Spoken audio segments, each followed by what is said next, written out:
The blood on her dress told a story she could barely speak aloud. And Hannah Lawrence knew that if she did not find sanctuary soon, she would collapse right there in the dusty streets of Camp Verde, Arizona territory. It was June of 1878, and the sun hung merciless in the afternoon sky as she stumbled toward the only place that promised even a thread of comfort.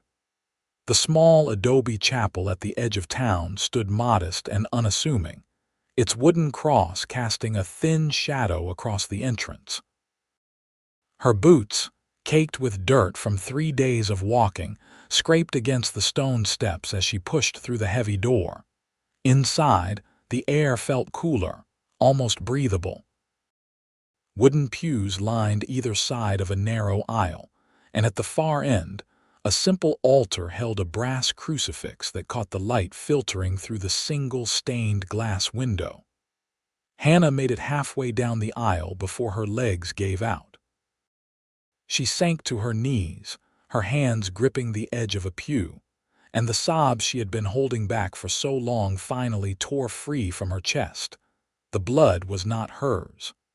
It belonged to her brother Thomas, who had been shot down in front of their homestead 2 counties over. The men who killed him wore masks and rode off before she could even reach his body. She had held him as he died, his last words urging her to run, to get to safety, to find help.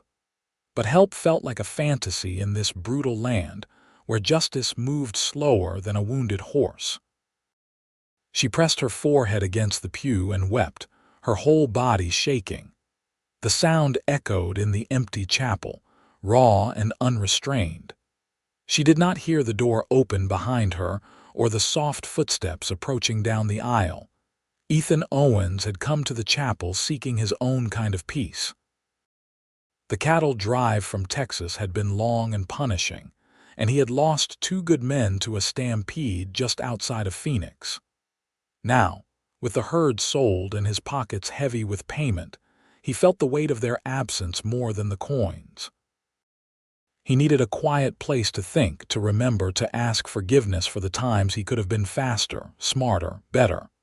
When he stepped inside and heard the sobbing, his first instinct was to leave. Grief was private, sacred. But something about the sound, something about the way it seemed to fill every corner of the chapel with desperation, made him stop.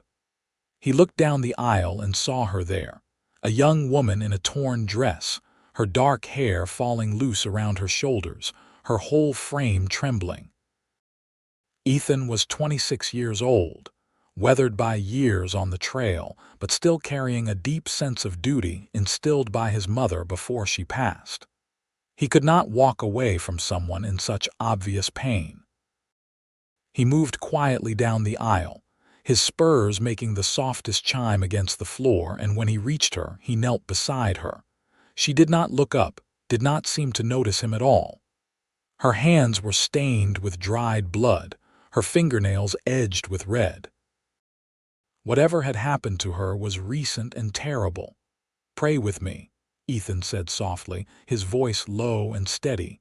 Hannah flinched at the sound, her head snapping up. Her eyes were red and swollen, her face streaked with tears and dust. For a moment, she just stared at him, as if trying to determine whether he was real or some fevered hallucination. Ethan met her gaze without flinching. His eyes were a clear gray, and there was something in them that seemed genuine. He wore a dark hat pushed back on his head, revealing sandy brown hair, and his face was lined with sun and wind but not unkind. He folded his hands in front of him, waiting. "I do not know how to pray anymore," Hannah whispered, her voice hoarse. "Then I will start," Ethan said. He bowed his head. "Lord, we come before you broken and searching. We do not understand the darkness that crosses our path or the pain that finds us, but we ask for your strength, for your comfort, and for the courage to keep moving forward even when the way is unclear. Amen." Hannah closed her eyes and fresh tears slipped down her cheeks. The simplicity of his words, the honesty in them, cracked something open inside her. She had been holding herself together through sheer will, but here in this chapel with this stranger beside her, she let herself feel the full weight of her grief. They stayed there in silence for a long moment, the chapel holding them both in its stillness. Finally, Hannah spoke. "They killed my brother," she said, her voice barely above a whisper. "3 men on horseback. They came to our homestead and shot him down like he was nothing. I tried to stop the bleeding, but there was too much. He died in my arms." Ethan felt his jaw tighten. He had seen enough violence in his years to know that the frontier could be cruel and senseless. "I am sorry," he said, and he meant it. "I do not even know why they did it," Hannah continued, her words spilling out now. "We were not rich. We had nothing worth stealing. Thomas was a good man. He worked hard. He never hurt anyone." "Where did this happen?" Ethan asked. "Near Prescott. Our homestead was small, just a cabin and some land. I walked for 3 days to get here. I did not know where else to go." Ethan looked at her hands again, at the blood that marked her. "Have you eaten?" Hannah blinked, the question seeming to take a moment to register. No, not since yesterday morning." "Come on," Ethan said, rising to his feet and offering her his hand. "Let us get you some food and clean water. You can tell me the rest and we will figure out what to do next." Hannah hesitated. She did not know this man, did not know if she could trust him. But the alternative was to stay here alone, or to wander the streets until exhaustion claimed her completely. She looked at his outstretched hand and saw calluses, scars, the evidence of hard work. Slowly she reached out and took it. He helped her to her feet and she swayed slightly, her body protesting. Ethan steadied her with a hand on her elbow. "Easy now," he said. "One step at a time." They walked out of the chapel together into the harsh sunlight. Camp Verde was a small settlement, built around a military post that had been established years earlier. The streets were dusty and lined with wooden buildings, a general store, a saloon, a boarding house. Ethan led Hannah toward the boarding house, where he knew the owner, a widow named Mrs. Catherine Finch, kept a clean establishment and asked few questions. Mrs. Finch took one look at Hannah and ushered her inside without hesitation. "Good Lord, child, what has happened to you?" she said, her voice warm and concerned. "She needs a room, a bath, and a hot meal," Ethan said. "I will cover the cost." Mrs. Finch nodded briskly. "Of course, come with me, dear." Hannah glanced back at Ethan, a question in her eyes. "Will you be here?" she asked. "I will be right outside," he promised. "Take your time." Mrs. Finch led Hannah upstairs to a small but tidy room. A bed with clean linen stood against one wall, and a washstand with a pitcher and basin occupied the corner. "I will have my daughter bring up hot water for a bath," Mrs. Finch said, "and I will fetch you a clean dress. You look about the same size as my niece. She left a few things here last time she visited." "Thank you," Hannah said, her voice trembling. Mrs. Finch patted her hand gently. "You are safe here, dear. Whatever trouble found you, it will not reach you under my roof." When the door closed, Hannah sank onto the bed and stared at her hands. The blood had dried into dark lines across her palms, and she felt a desperate need to scrub it away. A few minutes later, Mrs. Finch's daughter, a cheerful girl of about 16, arrived with buckets of steaming water and filled a tin tub behind a folding screen. The girl left quickly, sensing that Hannah needed privacy. Hannah stripped off her ruined dress and stepped into the bath. The water was almost too hot, but she welcomed the sting. She scrubbed at her hands, her arms, her face, watching the water turn pink. She washed her hair, her fingers working through tangles and dirt, and when she finally emerged, wrapped in a clean towel, she felt almost human again. The dress Mrs. Finch had provided was simple but well made, a pale blue cotton with small buttons up the front. Hannah dressed quickly and ran a comb through her damp hair, then looked at herself in the small mirror above the washstand. Her face was still drawn, her eyes still haunted, but at least she looked less like someone who had walked through hell. Downstairs, Ethan was waiting in the small dining room. Mrs. Finch had set out a meal of stew, fresh bread, and coffee. When Hannah appeared, Ethan stood, his hat in his hands. "Feel better?" he asked. "A little," Hannah admitted. She sat down at the table, and the smell of the food made her stomach clench with sudden hunger. She picked up a spoon and began to eat, forcing herself to go slowly even though she wanted to devour everything in front of her. Ethan sat across from her, nursing a cup of coffee. He watched her quietly, giving her space to eat and gather her thoughts. When she had finished most of the stew and a piece of bread, she set down her spoon and looked at him. "Thank you," she said, "for everything. I do not even know your name." "Ethan Owens," he said. "And you are?" "Hannah Lawrence." "Hannah," he repeated as if testing the name. "Tell me more about what happened, if you are up to it." Hannah took a breath. "Thomas and I were on our own. Our parents died of fever 2 years ago, and we have been managing the homestead since then. It has been hard, but we were making it work. Then 3 days ago, these men rode up. They were wearing bandanas over their faces, and they did not say much. One of them demanded money. Thomas told them we did not have any, which was the truth. We barely had enough to get by." She paused, her hands tightening around her coffee cup. The man did not believe him. He shot Thomas right there, did not even give him a chance. The other two just sat on their horses and watched. Then they rode off. I do not think they even searched the cabin. It was like they just wanted to kill someone. Ethan's expression darkened. "Did you recognize any of them? Anything about their horses, their gear?" Hannah shook her head. "It happened so fast. I remember one of the horses was a paint, black and white. And one of the men had a silver buckle on his belt that caught the light, but that is all." "That is more than nothing," Ethan said. "Camp Verde has a sheriff. We should talk to him." "Will he even care?" Hannah asked bitterly. "Thomas and I were nobody, just 2 people trying to survive." "He should care," Ethan said. "And if he does not, I will make him care." There was a quiet intensity in his voice that made Hannah believe him. She studied him more closely now, taking in the details she had missed in the chapel.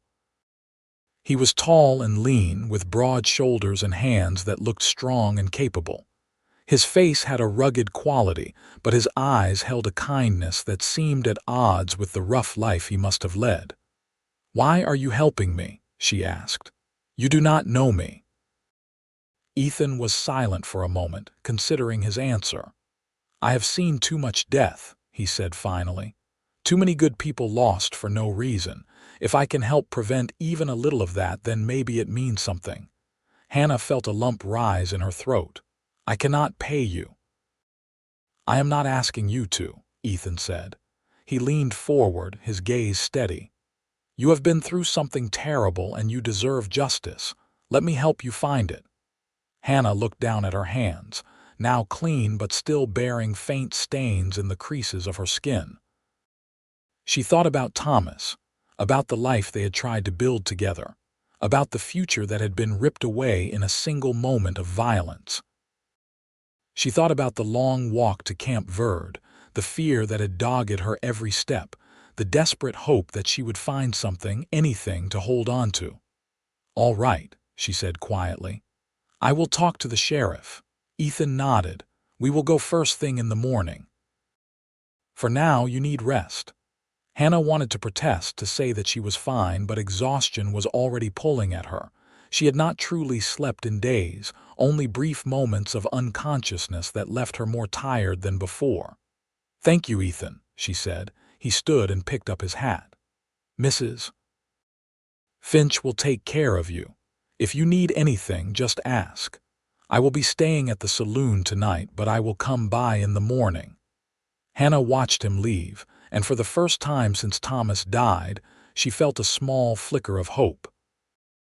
That night, she lay in the clean bed and stared at the ceiling. Sleep came slowly, and when it did, It was filled with dreams of gunfire and blood.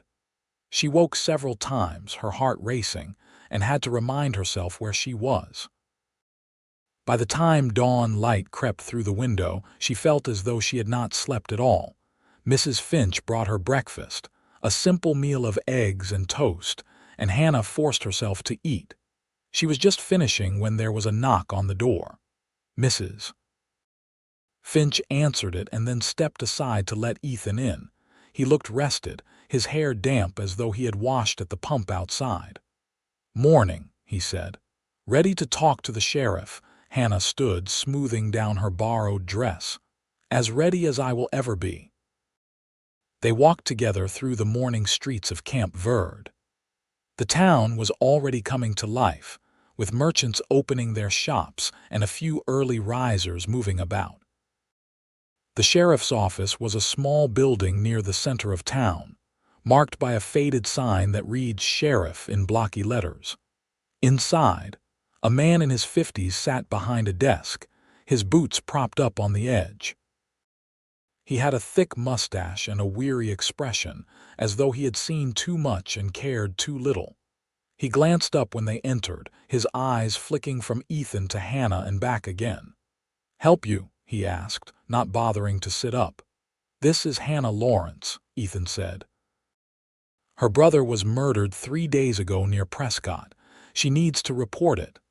The sheriff sighed and finally swung his boots down, sitting up properly. "Prescott is not my jurisdiction," he said. "You would need to talk to the sheriff up there." "She walked 3 days to get here," Ethan said, his voice hard. "She is reporting it now. The least you can do is listen." The sheriff looked at Ethan for a long moment as if measuring him, then nodded. "All right, tell me what happened."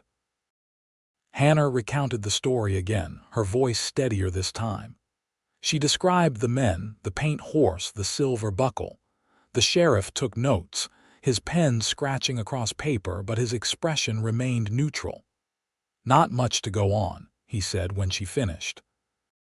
"Bandits are a dime a dozen out here, could be anyone." "So you are not going to do anything?" Ethan asked, his tone sharp. "I will send word to Prescott," the sheriff said, "but I cannot promise anything. These things happen." Hannah felt a surge of anger. "These things happen," she repeated. "My brother was killed. His life mattered." "I am not saying it did not," the sheriff said, holding up a hand. "But the truth is, we have limited resources and a whole lot of territory to cover. I will do what I can, but you should not get your hopes up." Ethan placed a hand on Hannah's shoulder, a silent gesture of support. "Thank you for your time," he said curtly, then guided Hannah back outside. Once they were on the street, Hannah turned to him, her eyes blazing. "He does not care, none of them care, I know," Ethan said. "But we are not done yet." "What else can we do?" Hannah asked, her anger giving way to despair. "We do not even know who those men were." "We start asking questions," Ethan said. "Someone in this territory knows something. Bandits do not operate in a vacuum. They sell stolen goods, they drink in saloons, they brag. We just have to find the right person to talk to." Hannah looked at him, surprised by his determination. "You would do that? For me?" "I said I would help you find justice," Ethan said. "I meant it." Over the next few days, Ethan and Hannah became a familiar sight in Camp Verde. They visited the saloon, the general store, the livery stable, asking anyone who would listen if they had heard anything about a group of bandits operating near Prescott. Most people were unhelpful, either genuinely ignorant or unwilling to get involved. But a few offered scraps of information. An old prospector mentioned that he had seen a group of rough-looking men camped near the Verde River a week ago. A ranch hand said he had heard rumors of stolen cattle being sold cheap over in Jerome. A bartender recalled 3 men matching Hannah's description drinking heavily one night, though he could not say where they had gone afterward. Ethan pieced the information together like a puzzle, and slowly, a picture began to emerge. The men were likely part of a larger gang that moved through the territory, hitting homesteads and small ranches, then disappearing into the hills. They were not sophisticated, but they were dangerous. As they worked, Hannah and Ethan grew closer.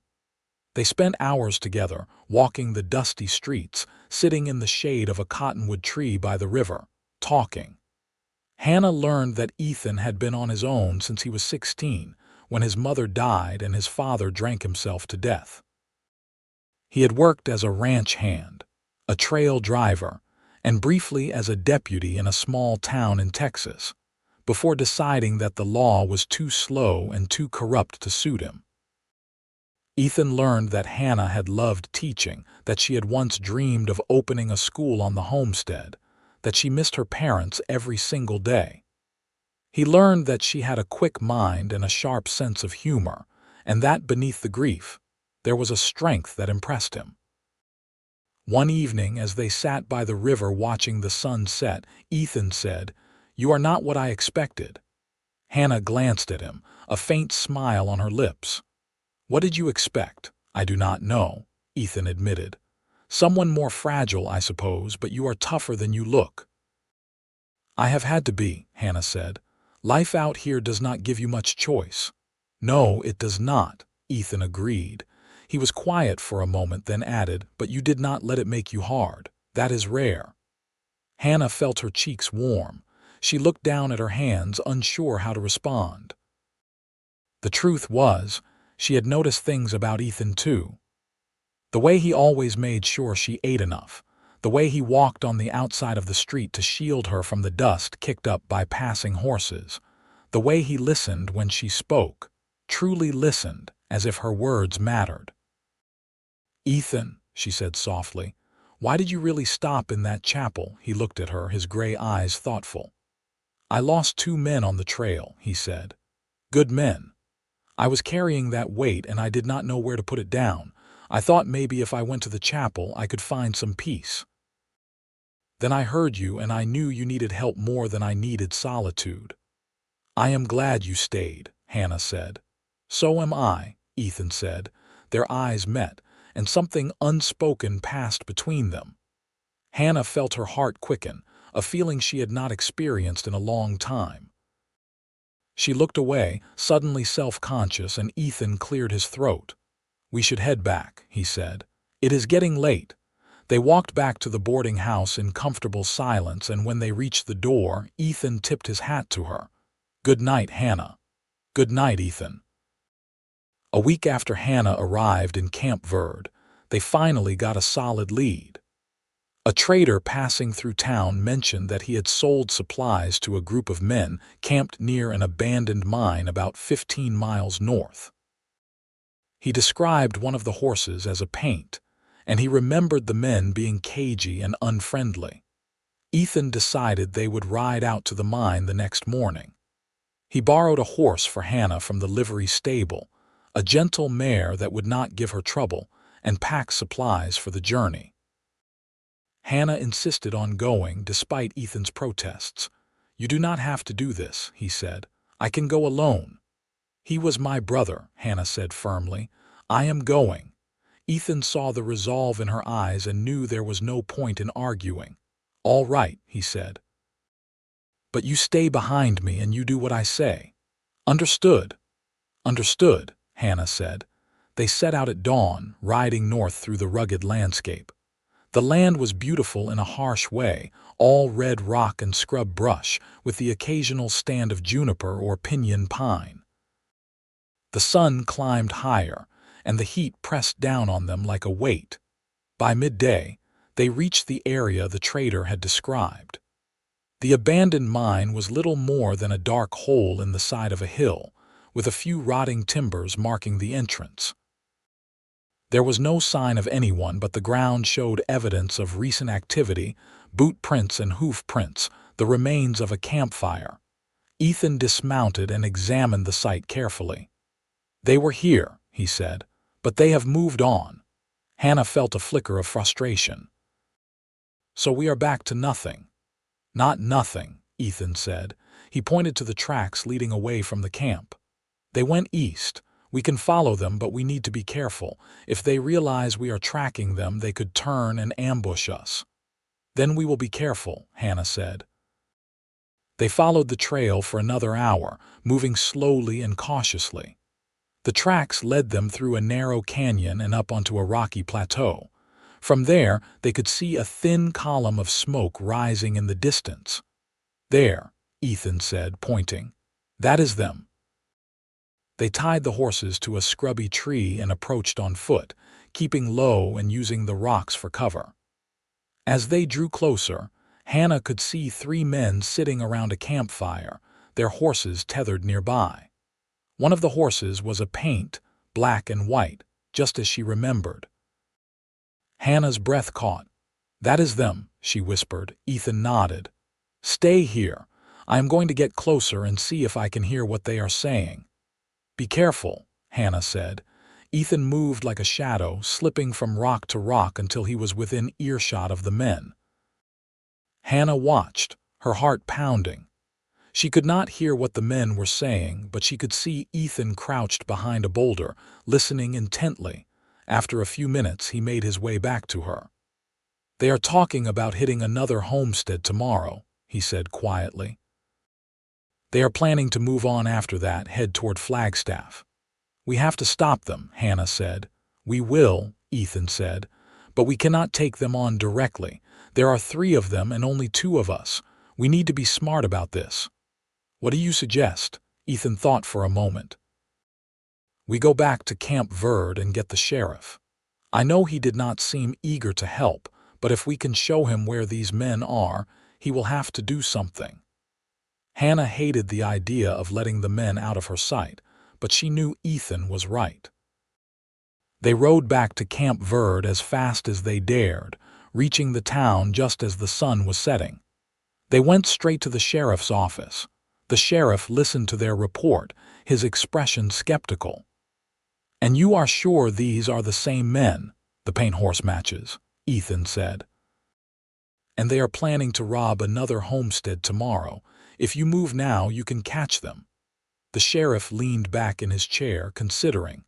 All right, he said finally. I will get a posse together.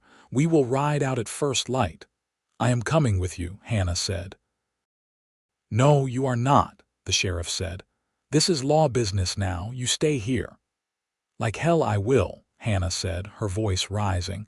Those men killed my brother. I have every right to see them brought to justice.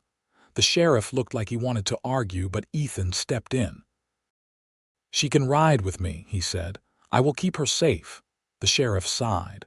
Fine. But you both stay back. If there is shooting, you let my men handle it. At dawn, a group of 6 men, including Ethan and Hannah, rode out toward the plateau.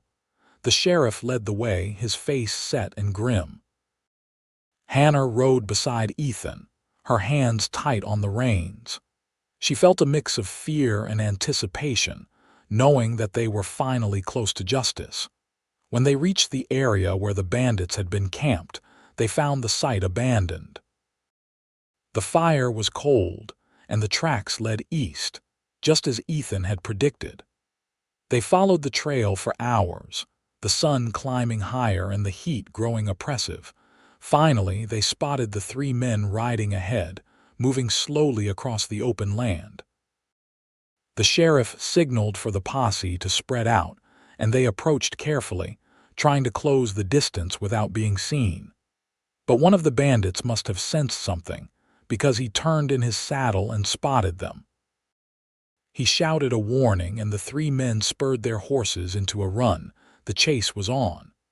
The posse thundered after them, dust rising in thick clouds. Hannah leaned low over her horse's neck, her heart racing. The bandits were fast, but the posse had numbers on their side. One of the bandits turned and fired a shot. The bullet went wide, and one of the posse members returned fire.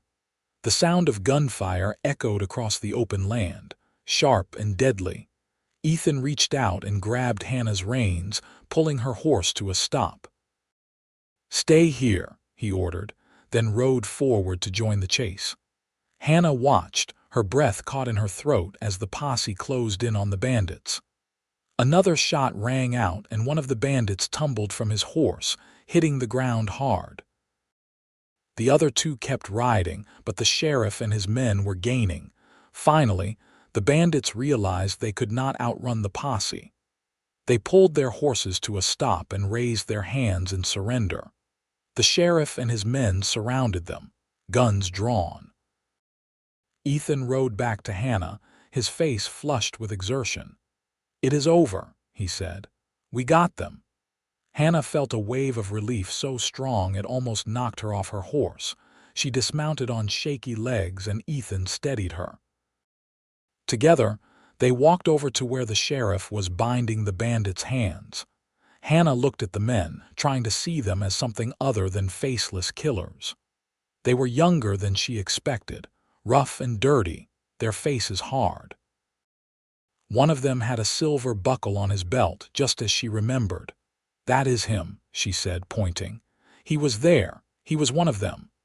The man glared at her but said nothing. The sheriff nodded. "We will take them back to Camp Verde and hold them for trial. You did good, Miss Lawrence." Hannah felt tears prick her eyes, but they were not tears of grief this time. They were tears of relief, of closure. She looked at Ethan, and he gave her a small, reassuring smile. The ride back to Camp Verde was long and quiet. The bandits were tied to their horses, and the posse kept a close watch on them. Hannah rode beside Ethan, her mind spinning. She had thought that finding the men who killed Thomas would bring her peace, but instead she felt empty, as if a chapter had closed but left her unsure of what came next. Back in Camp Verde, the bandits were locked in the small jail behind the sheriff's office. The sheriff promised that they would face trial within the week and that justice would be served. Hannah thanked him, her voice subdued. As they left the sheriff's office, Ethan said, "Are you all right?" Hannah shook her head.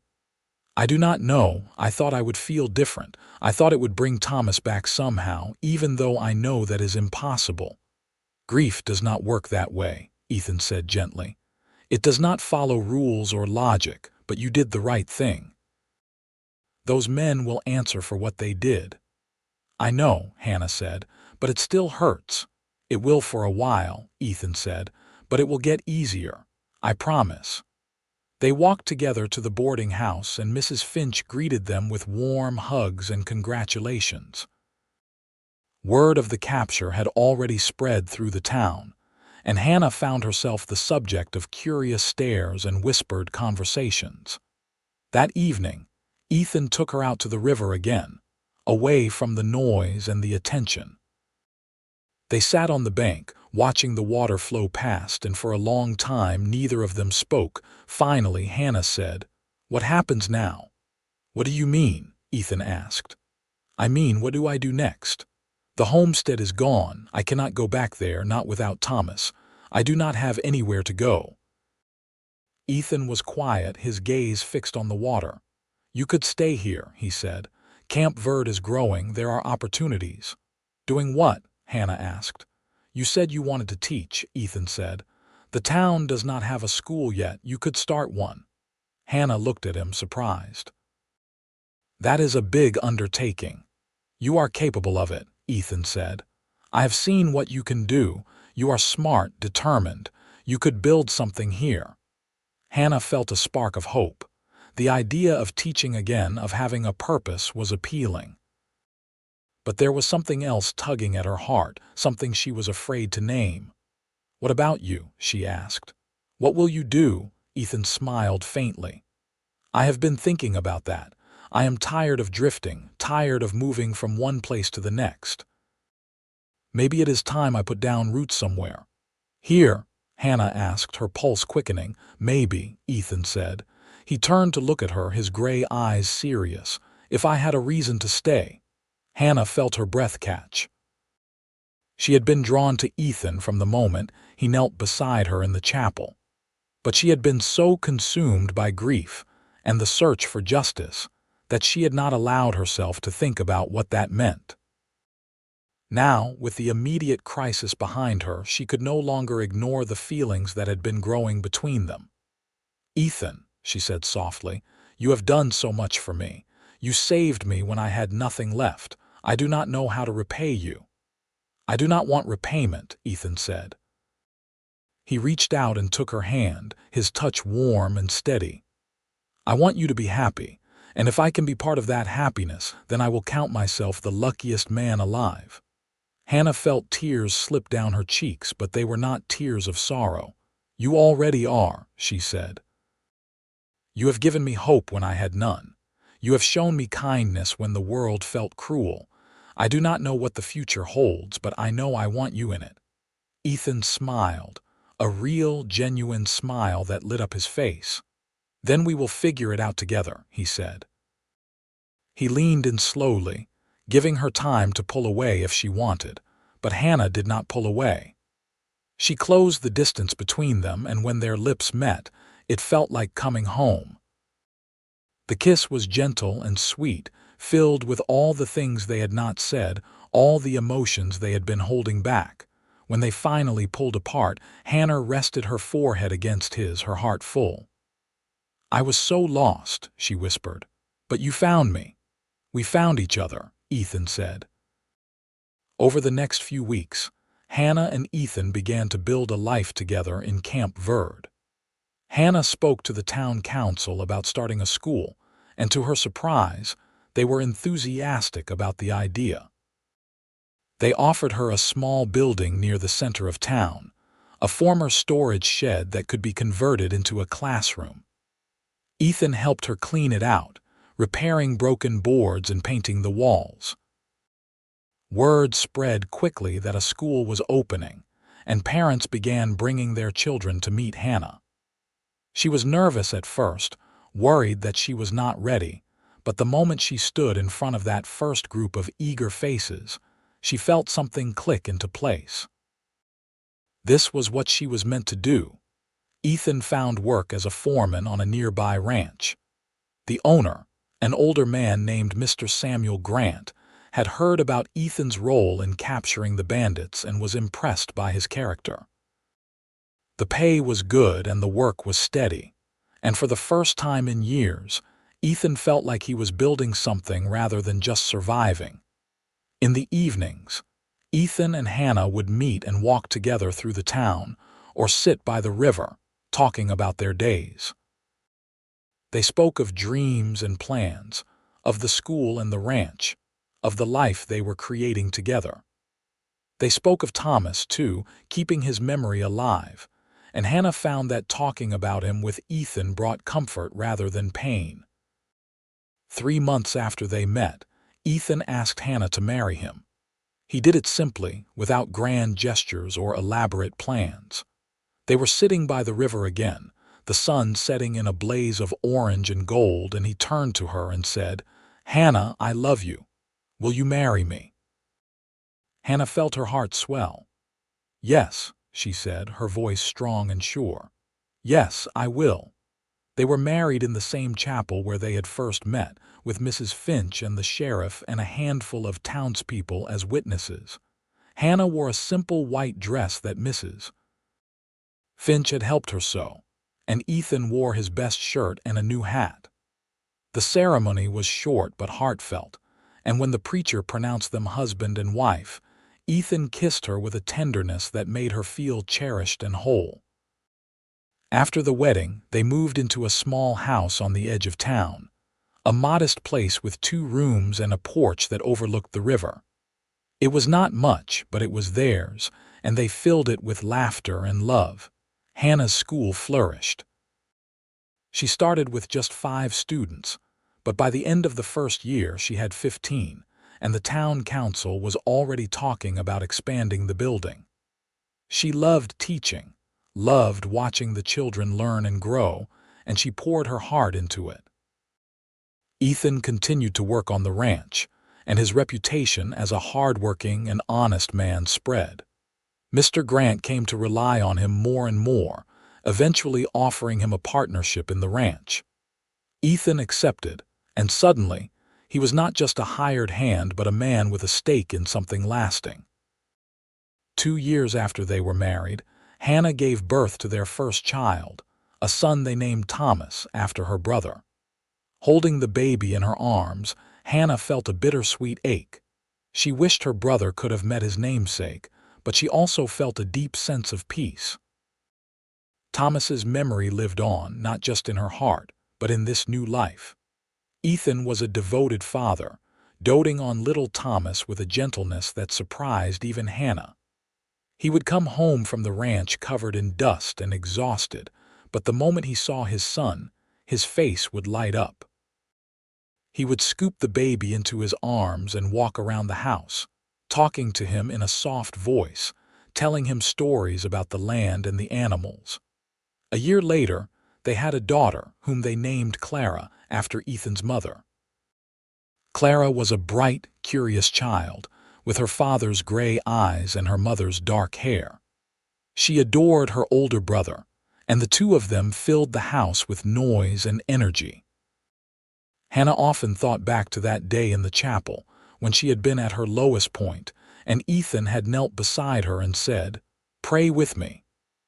She thought about how close she had come to giving up, to letting the grief consume her. But Ethan had pulled her back, had given her a reason to keep going. Their life was not without challenges. There were hard winters when money was tight, and illnesses that kept them up at night worrying. There were moments of disagreement, times when they had to work through hurt feelings and misunderstandings. But through it all, they had each other, and that made everything bearable. On their 5th wedding anniversary, Ethan surprised Hannah with a gift. He led her outside to the porch where a wooden sign leaned against the railing. It read Lawrence School in neat, hand-carved letters. "I thought the school should have a proper name," Ethan said. "In honor of your brother." Hannah felt tears stream down her face. "It is perfect," she said. She threw her arms around him, holding him tight. "Thank you." "You do not have to thank me," Ethan said. "You have given me everything, Hannah.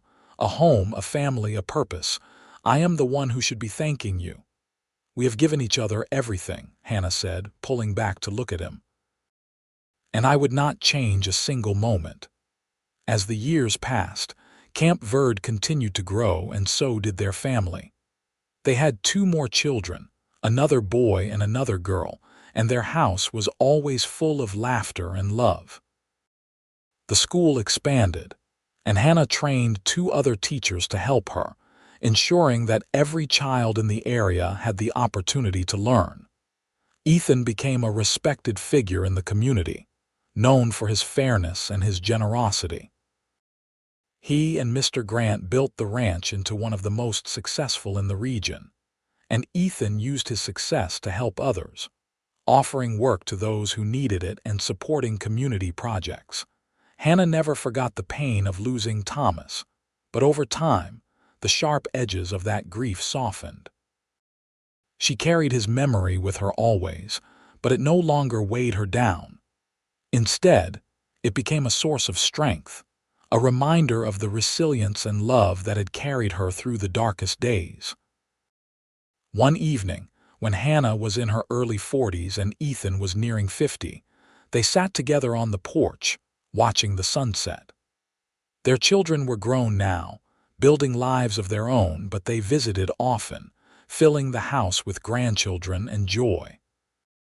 "Do you ever think about that day in the chapel?" Hannah asked, leaning against Ethan's shoulder. "All the time," Ethan said. "It was the day my life changed." "Mine too," Hannah said. She took his hand, lacing her fingers through his. "I was so broken, and you put me back together." "We put each other back together," Ethan said. He kissed the top of her head. "And I would do it all again, every moment, just to end up right here with you." Hannah smiled, her heart full. She thought about the journey they had taken together, from that desperate moment in the chapel to this peaceful evening on their porch. It had not been an easy path, but it had been theirs, and she would not trade it for anything. As the sun dipped below the horizon, painting the sky in shades of pink and gold, Hannah felt a deep sense of gratitude. Life had brought her pain and loss, but it had also brought her love and healing. It had brought her Ethan and their family and a future brighter than she had ever imagined. "Pray with me," Ethan said softly, echoing the words he had spoken so many years ago. Hannah closed her eyes and bowed her head, and together they gave thanks for the life they had built, for the love that had sustained them, and for the grace that had carried them through. Their love story was one for the ages, a testament to the power of hope and the resilience of the human spirit. In the wild, untamed land of the Arizona Territory, they had found each other, and in finding each other, they had found home. Years later, when their grandchildren asked Hannah to tell them the story of how she and Ethan met, she would always begin the same way. "I was at my lowest point, sobbing in a chapel when your grandfather knelt beside me and said, 'Pray with me.' And from that moment, everything changed." The children would listen, wide-eyed, as she recounted the journey, the pain and the triumph, the love that had grown from the ashes of grief. And when she finished, they would always ask, "What happened next?" Hannah would smile and say, "We lived. We loved. We built a life together, and it was beautiful." And it was. Through all the trials and joys, the laughter and tears, the struggles and victories, Hannah and Ethan's love remained constant. It was a love born in a moment of desperation, nurtured by kindness and faith, and strengthened by years of partnership and devotion. As they grew older, they never lost the habit of sitting together by the river, holding hands and watching the water flow. They would talk about the past, about the present, about the future they were leaving for their children and grandchildren. And always, they would give thanks for that day in the chapel, when their paths had crossed and their lives had become forever intertwined. When Ethan passed away peacefully in his sleep at the age of 72, Hannah grieved deeply, but she also found comfort in the knowledge that they had lived a full and beautiful life together.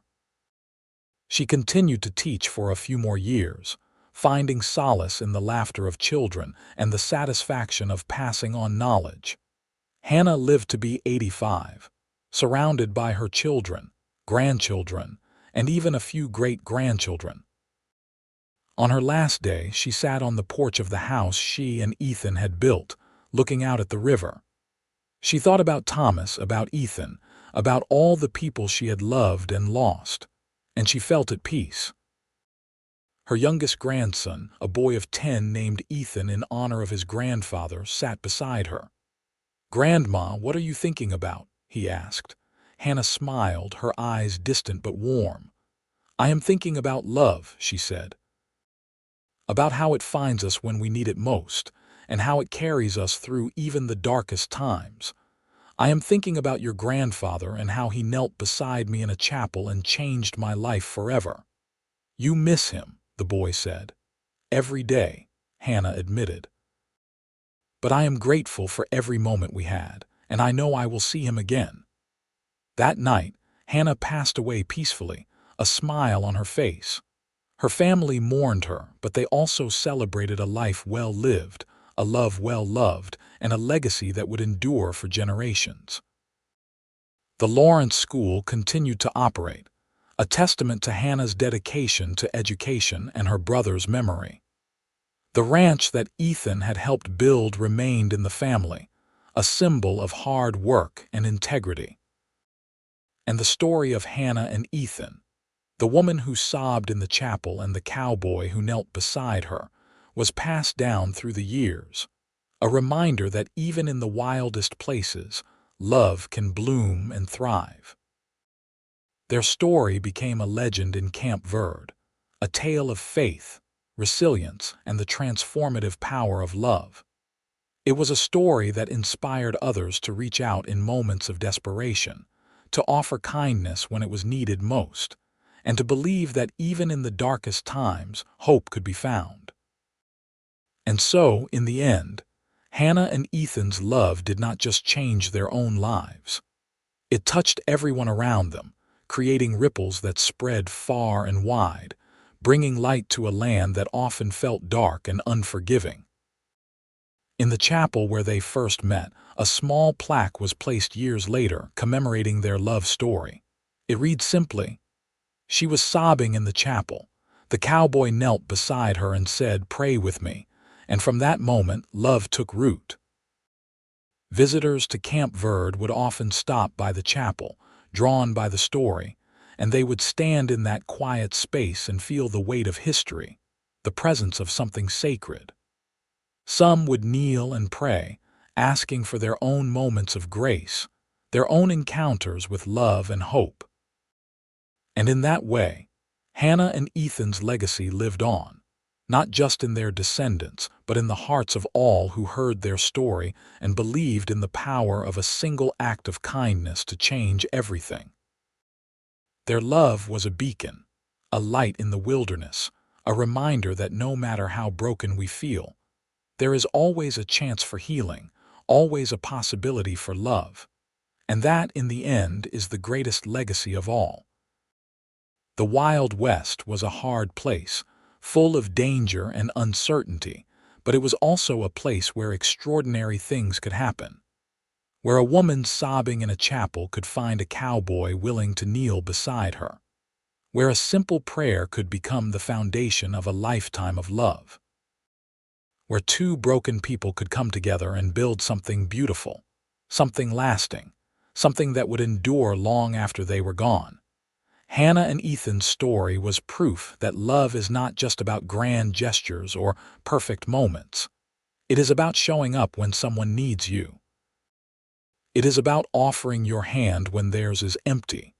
It is about kneeling beside someone in their darkest hour and saying, "You are not alone." And that is exactly what Ethan did for Hannah, and what Hannah in turn did for him. They saved each other, not just once, but every day of their lives together. They chose each other, over and over, through all the challenges and joys that life brought their way. Their love was tested by grief and hardship, but it was also strengthened by faith and commitment. It was a love that grew deeper with time, that weathered storms and celebrated victories, that found joy in the simple moments and beauty in the ordinary. When people in Camp Verde spoke of Hannah and Ethan, they spoke of them with reverence and admiration. They were a couple who embodied the best of what love could be: honest, selfless, enduring. They were partners in every sense of the word, building a life together brick by brick, day by day. Their children grew up surrounded by that love, and they carried it with them into their own lives, teaching their children the same lessons of kindness, resilience, and faith that Hannah and Ethan had lived by. The values they instilled became a family tradition, passed down through generations, a living testament to the power of love. The ranch prospered, the school thrived, and the town of Camp Verde grew into a vibrant community. But at the heart of it all was the story of two people who met in a moment of desperation and chose to walk forward together, hand in hand, into an uncertain future. Hannah often said that the best decision she ever made was to accept Ethan's hand that day in the chapel. And Ethan always replied that the best decision he ever made was to kneel beside her and offer to pray. Together, they proved that love does not require perfect circumstances or ideal conditions. It requires only two people willing to be vulnerable, to be present, to be there for each other no matter what. Their story was a reminder that sometimes the most profound connections are formed in the most unlikely places. That sometimes the person who will change your life forever is a stranger who simply chooses to care. Hannah and Ethan's love was a gift, not just to each other, but to everyone who knew them. It was a light that never dimmed, a flame that never went out, a source of warmth and hope in a world that often felt cold and harsh. And as the years passed and the story was told and retold, it became more than just a memory. It became a symbol, a representation of what is possible when two hearts find each other and choose to hold on. In the end, Hannah and Ethan's love story was not just about survival or justice or overcoming hardship. It was about finding beauty in brokenness, about discovering that even in our darkest moments, we are not alone. It was about the transformative power of compassion, the strength of partnership, and the enduring nature of true love.